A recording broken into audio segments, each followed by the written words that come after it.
हाय, हाँ नमस्कार। आज मैं आपके बीच आया हूँ एक कुछ अच्छी इन्फॉर्मेशन लेके जो आपको डायरेक्ट सेलिंग में बहुत ज़्यादा सपोर्ट, बहुत ज़्यादा मदद करने वाली है।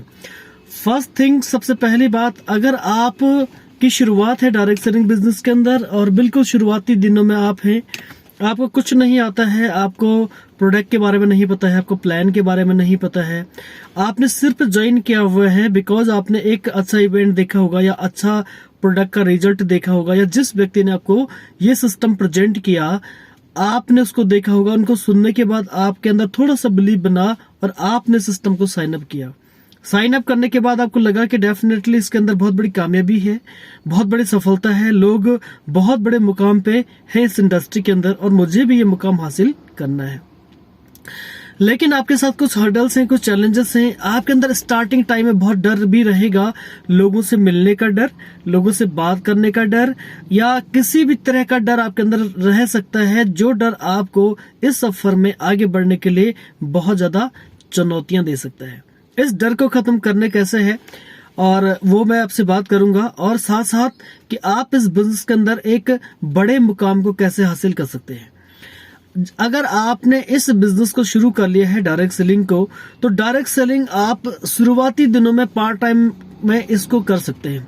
पार्ट टाइम के साथ आप इस बिजनेस की शुरुआत कर सकते हैं और पार्ट टाइम में आप बहुत अच्छे लेवल पे इसको शुरू कर सकते हैं। शुरुआती दिनों में आपको करना क्या है, आपको बहुत कम वर्क करना है।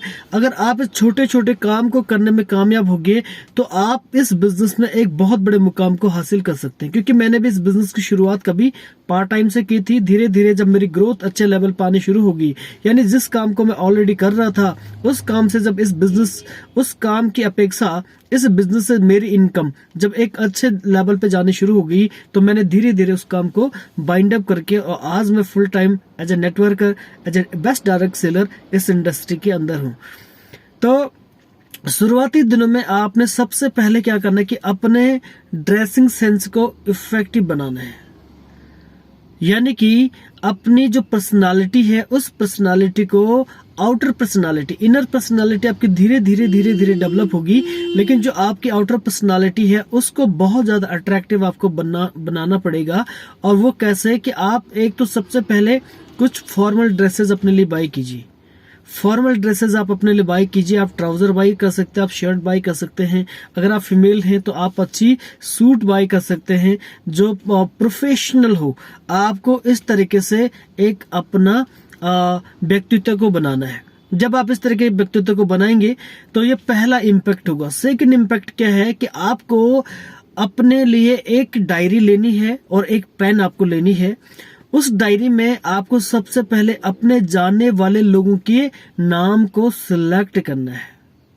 अपने जानने वाले लोगों के नाम को उस लिस्ट में आपको ऐड करना है, उसमें लिखना है। और लिखते वक्त आपको यह ध्यान रखना है कि किसी को भी प्रीजज आपको बिल्कुल भी नहीं करना है। प्रीजज का मतलब ये हो गया कि आप किसी को भी ये अंदाजा न लगाएं कि ये इस बिजनेस को कर सकता है, ये इस बिजनेस को नहीं कर सकता है, ये ज्यादा अमीर है, ये ज्यादा गरीब है, इसके माली हालत ठीक अच्छे नहीं है, ये तो रेडी चलाने वाला है, ये तो प्रोफेसर है, ये वकील है, या ये किसी ऐसे मुकाम पे है तो इनके पास पैसा भी है, ये है वो है। इस तरह की बातें कुछ भी अगर आपके माइंड में आती हैं वो बेकार की बातें हैं। आप नहीं जानते हैं इस बिजनेस में कौन आएगा और कौन नहीं आएगा, ये आप डिसाइड नहीं कर सकते हैं। आपका काम है सिर्फ और सिर्फ अपनी लिस्टिंग करना, अपनी लिस्ट को तैयार करना। और जब आप अपने लिस्ट को तैयार करेंगे तो लिस्ट को तैयार करने के बाद आगे का जो प्रोसेस है, उसके बाद उन लोगों को उस अपॉर्चुनिटी के बारे में बताना जिसके अंदर आप इन्वॉल्व हैं, उसको कैसे प्रेजेंट करना है। इसके लिए आप गाइडेंस लें अपने सीनियर अपलाइन से। अपने सीनियर अपलाइन से आप इस बात की गाइडेंस लें कि सर मैंने कैसे इस व्यक्ति को आमंत्रित करना है अपने बेहतरीन प्रेजेंटेशन को सुनने के लिए।